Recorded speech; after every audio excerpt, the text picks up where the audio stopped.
Bonjour à tous. 20e, voilà, 20e jour de jeûne. Hier, j'avais fait une vidéo, c'était le 19e jour de jeûne donc, et c'était une vidéo, euh, j'ai repris, je me suis remis, pardon, à faire la cuisine. Et j'avais fait un gratin très très bon aux légumes, que des légumes d'ailleurs, courgettes, tomates, patates, oignons, avec du vin rouge, parce que je cuisine toujours avec du vin. Pour moi, c'est indispensable, c'est ce qui donne du corps au repas. Et puis les aromates du jardin, romarin, sauge et menthe poivrée. Alors c'était une recette bien complète, on a fait à peu près 35 minutes, parce que ma fille m'a aidé. Et je ne sais pas ce que j'ai fait le con, je voulais pas mettre 30 minutes, je trouve que c'était trop long, donc j'ai découpé, j'ai bien sélectionné ce qu'il fallait, etc., les ingrédients. Bonjour Nadine, tout le monde se lève, hein. C'est très tôt. Là il est 7 heures. Le soleil vient de se lever. Non, c'est une connerie, il est pas 7 heures. Oui, il est pas du tout 7 heures, il est 9 heures, je sais plus combien. 9h35, c'est le confinement. Bon, bah, on prend son temps. Bon, moi, je me suis levé bien sûr. Quelqu'un de consciencieux comme moi s'est levé bien plus tôt. Ouais. Oui, madame, Je sais, j'ai sept pris heures ma trente. douche. 7h30, je suis allé vider les poubelles, etc. Ah, on est bien le matin. On est au frais, il y a la rosée, c'est super. Bon, bref, trêve de blabla. Euh, j'ai fait la grosse bêtise de ma vie. L'erreur du débutant, pour moi qui ai été informaticien pendant plus de presque 15 ans, j'ai pas sauvegardé. Et donc j'ai perdu tout mon travail. Alors là j'ai envie de dire chapeau. Bon c'est irrécupérable, hein, tant pis, c'est pas grave. On en fera une autre. Avec la recette de la tartitouille. Mais bon la tartitouille il faut attendre l'été parce qu'il y a le poivron, parce que c'est une ratatouille en fait. Il y a le poivron et l'aubergine qui ne sont pas encore là. Bon, allez, c'est pas grave. Alors, un petit bilan sur mon 20e jour de jeu. Donc, eh ben, une progression quand même. Vous l'avez entendu en intro, je fais la cuisine. Et j'adore ça. C'est vraiment génial. Les odeurs, le fait que je vais nourrir ma famille, elles se font plaisir, elles sont contentes. Pour moi, c'est vraiment royal. Et j'ai pas l'appétit. Ça, c'est formidable, quoi. Donc, je peux recuisiner. Ça n'empêchera pas de prendre toujours les bons petits plats Jojo. Ne serait-ce qu'en cette période de confinement, les restaurants ne peuvent plus travailler. Ça les aide aussi d'aller chercher des repas chez eux quand ils font des plats emportés. Voilà, c'est une question de soutien aussi. Bon, alors voilà, tout va bien. Et aujourd'hui, je vais laisser la parole à un de mes proches qui est paysagiste. Il voulait absolument vous parler de ce qui se passe pour l'abattage des arbres. Apparemment, c'est assez important. C'est une info qu'il m'a donnée et j'ai été un peu surpris, voire choqué. Euh, il y a des arbres, bon, je laisserai parler parce que voilà, il parlera mieux que moi, c'est son métier. Donc, je vais peut-être pas l'appeler tout de suite. Peut-être que lui aussi il profite du confinement, quoique, je ne sais pas. Donc la suite, bah, on va faire un découpage, mais cette fois-ci, croyez-moi, je vais sauvegarder. Je ne vais pas faire deux fois la même connerie, parce que faire deux fois la même connerie, c'est être un con. Voilà, c'est dit. Allez, à tout à l'heure. Alors, petit hommage au chanteur Christophe. Je lui tirais les mots bleus, les mots qu'on dit avec les yeux. Parler me semble ridicule. Je m'élance et puis je recule devant une phrase inutile qui briserait l'instant fragile d'une rencontre, d'une rencontre.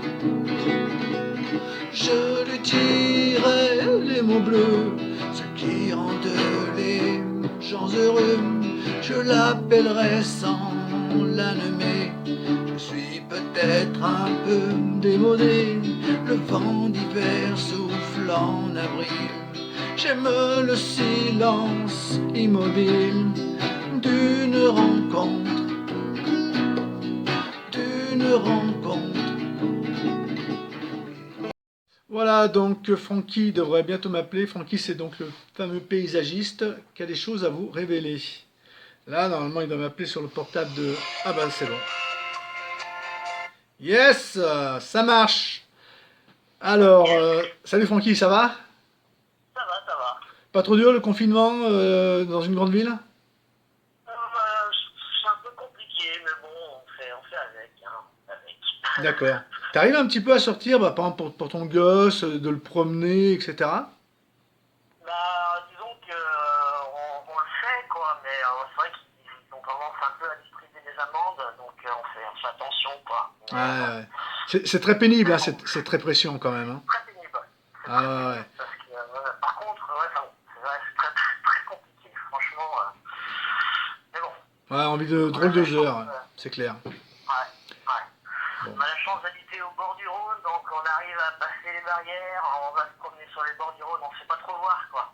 Donc Ouais, ça ouais. va. Bah oui, pas vu, pas pris, et ouais. Ok, fais-toi pas prendre Voilà. parce que donne-leur pas des sous à. Ils en ont déjà assez Ah comme non, ça, ils en ont déjà assez pris dans les poches. On va pas leur encore leur en donner à ces salauds, ouais. mais compte sur moi, il n'y a pas de souci pour ça. Tu m'étonnes. Et je sais, je sais, je sais. Bon, bah écoute, donc tu as quelque chose à nous dire. Tu m'avais raconté un truc qui m'avait vraiment surpris et même choqué. Donc je vais te laisser la parole. Donc c'est à propos des arbres, hein. Donc, ben, à toi la parole. D'accord. Alors voilà, en fait, moi je voulais parler ce qu'on appelle les adventices, hein, c'est-à-dire les mauvaises herbes. En fait, depuis quelque temps, dans le milieu du paysage, on n'a plus le droit de se servir des produits phytosanitaires de Monsanto, ce qui est une très bonne chose. Mais du coup, les maires des mairies galèrent un peu parce qu'en fait, les gens se plaignent toujours qu'il y a des mauvaises herbes dans les massifs. Alors, en fait, je disais justement qu'il y avait une solution toute simple, hein, c'est-à-dire qu'il suffisait tout simplement de changer un peu les mentalités en laissant les adventices et en faisant ce qu'on appelle des massifs prairies, c'est-à-dire qu'on peut élever de plantes annuelles, bisannuelles, de vivaces, tout ça, et des semences non stériles, quoi. C'est-à-dire qui repoussent l'année d'après et qui, au fur et à mesure des années, deviennent de plus en plus fortes. Et en plus, je trouve que ça fait plus naturel, quoi. Et donc, le problème, c'est que les maires ont décidé plutôt de se pencher sur une méthode qui s'appelle le paillage.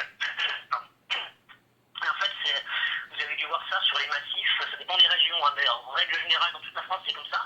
C'est une espèce de gros copeaux qui sont balancés dans les massifs entre les plantes et qui pourrit au bout d'un moment et que ça fait un peu de compost, voilà, mais c'est très moche déjà, premièrement. Et deuxièmement, il faut savoir que, par exemple, il y a le chancre du platane, qui est une maladie, un champignon en fait, c'est le Ceratostis platanis, je crois, qui décime les platanes en France. C'est-à-dire qu'il y a environ 40 000 platanes dans l'année, je crois, qui ont été débités à cause de cette maladie. Et le problème, c'est que normalement, quand les platanes on découvre la maladie sur ces platanes, on les coupe, on les débite, on stérilise 30 mètres autour et on brûle le tout. Or, là, les platanes sont débités en copeaux et redistribués sur les massifs. Ce qui fait que les platanes tombent malades, parce que les massifs, souvent, sont au pied des arbres. Hein. Donc, c'est un véritable problème, quoi. C'est toujours une histoire d'argent, toujours pareil, quoi. Donc, voilà, c'était un petit coup de gueule au passage. Et aussi, pour dire que, voilà, il faudrait juste changer les mentalités pour arrêter tout ça. Oui, alors donc, Voilà, voilà, je sais pas si je me suis bien exprimé. oui, tu m'avais dit qu'en fait après, même carrément, ils servent de copeaux donc pour les foyers qui utilisent des granules. C'est Oui, ça. c'est ça, mais en fait, ils Ouais. s'en servent pour Et autre chose, en moi, fait. Hein. ce que je voulais savoir, c'est contagieux cette maladie. Ah oui, complètement, c'est très extrêmement contagieux. Et en plus, le pire, c'est que pour l'instant, elle s'attaque au platane. Mais vu que comme c'est un champignon, ça peut rien ne dit que dans quelques années, ça ne s'attaque pas au boulot, au saule, ou à Est-ce que d'autres ça peut animaux, quoi. s'attaquer à l'homme? Je pense pas dans l'absolu. Après, je suis D'accord. pas, peut-être pas assez calé là-dessus, mais je pense pas, non, je pense pas. D'accord. Donc quand Pour l'instant, mais bon. quand c'est transformé en granules, j'ai envie de dire, est-ce qu'il y a un risque potentiel est-ce qu'il y a un risque pour les arbres, pour Ah bah oui, le- complètement, c'est pas le problème, c'est qu'en fait, comme c'est un champignon, et que ces granules, enfin, c'est pas vraiment des granules, c'est des copeaux en fait, Oui, donc des c'est vrai. bêtes en copeaux. C'est dispatché au pied des arbres et sur les plantes en fait. Ah Ce qui oui. fait que Hmm. c'est une catastrophe, quoi. Là, rien que sur la région lyonnaise, je crois que cette année ou l'année dernière, ils ont débité 330 000 platanes, un truc comme ça, quoi. Oula, Et ouais. ça arrive dans le sud de la France, en fait, ça gagne les départements au fur et à mesure, quoi. D'accord. Et qui c'est qui est au courant de ça, qui pourrait intervenir, qui a un peu, je veux dire, du poids, un poids politique ou un poids intellectuel, qui pourrait passer dans les médias? Alors là, honnêtement, il faudrait que les maires s'y intéressent de plus près, je pense déjà. Mhm. Ouais, là, honnêtement, je vois pas trop. Je sais que nous, on a essayé d'en parler un petit peu autour de nous, dans le Mhm. milieu et tout, quoi. Et on s'est Mhm. rendu compte d'ailleurs qu'il y avait beaucoup de gens qui étaient au courant, en fait, hein. Ouais. Mais c'est marrant parce que tu vois, t'es dans le, tu vois, tu viens de dire le milieu. J'ai remarqué parce que moi-même quand j'étais dans le milieu du recrutement, j'avais fait une interview, une vieille interview qui date de, c'était je sais plus dans un journal, qui date de 15 ans et j'avais averti sur le manque de médecins qu'il allait avoir parce qu'ils partaient tous à la retraite, qu'il n'y avait pas un fonctionnaire remplacé sur deux. J'avais prévu tout ça parce que j'étais dans le milieu, je le savais. Et on m'a pas écouté. Et on n'écoute pas ceux qui sont dans le milieu, comme toi, qui tu es dans le milieu du paysagiste. Et, et comme dans les profs, etc., on n'écoute jamais ceux qui ont le métier. Ben, ceux qui sont sur place, qui Voilà. travaillent avec là, Et c'est ça. Je suis qui savent ce d'accord. qui va se passer. Bon Dieu de merde, on les écoute pas, ces gens-là, et c'est eux qui savent. Faudra cra- Exactement, je suis complètement d'accord avec toi. Non seulement on les écoute pas, mais même limite, on a l'impression que ce qu'on dit c'est risible. Enfin bon, bref. Oui, c'est des sales cons. Ils pensent avoir la science infuse. Ils sortent de l'ENA, la plupart. C'est vraiment des crétins, à part tenir un stylo puis une feuille blanche. Et puis écrire des C'est ça. conneries, c'est tout ce qu'ils savent faire. Il faut savoir qu'en plus, moi, quand je me suis rendu compte de ce problème, je me suis tourné vers mon professeur qui est botaniste au parc de la Tête d'Or, qui lui sait très bien de quoi il parle. Et c'est lui qui m'a expliqué que, effectivement, ça pouvait, là pour l'instant, c'est les platanes. Ouais. Mais, Après, voilà, oui, effectivement. Le champignon, de toute façon, il va muter, il va vouloir survivre, donc il va tout faire. C'est un peu comme nous avec la pyrale du buis, ce fameux papillon en Ardèche, et puis même dans la Drôme, à PACA aussi, qui détruit tout. Les buis, et ben il y a un mec qui fait un verger, ouais, un pyrale du buis, et il s'est attaqué aux cerisiers, quoi. Donc ça peut aller très loin. voilà, c'est exactement ça. C'est très souvent, comment on dit, les gens qui dénoncent ça, alors souvent, par contre, on se moque d'eux. Et oui, Ensuite, c'est toujours pareil. quand ça leur arrive, d'un coup, on commence à y croire, et puis des années après, ils sont pris comme exemple en fait. Voilà, et voilà, comme d'habitude. C'est toujours leur méthode. De toute façon, ils dénigrent, ils se moquent. Si ça marche pas, bah, ils te menacent à coup, on t'envoie le fisc. Et si le fisc ne marche pas, bon, bah, c'est des coups. Voilà, c'est toujours ces fameuses trois méthodes pénibles. Le principe, le même principe. Voilà. Bon, mais en tout cas, merci Francky, hein, c'était très Pas de intéressant. problème. Là, tu donnes une info qui est quand même assez terrible, écologiquement. Ouais, Voilà, alors on parle d'écologie, mais voilà, hein, comme d'habitude, c'est de la foutaise, quoi.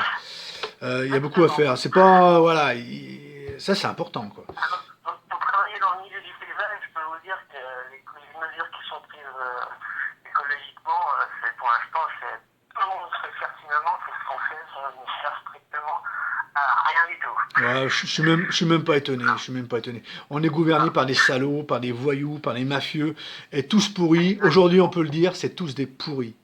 Voilà. Exactement. Je pense qu'aujourd'hui, plus que d'habitude, il faut le dire même.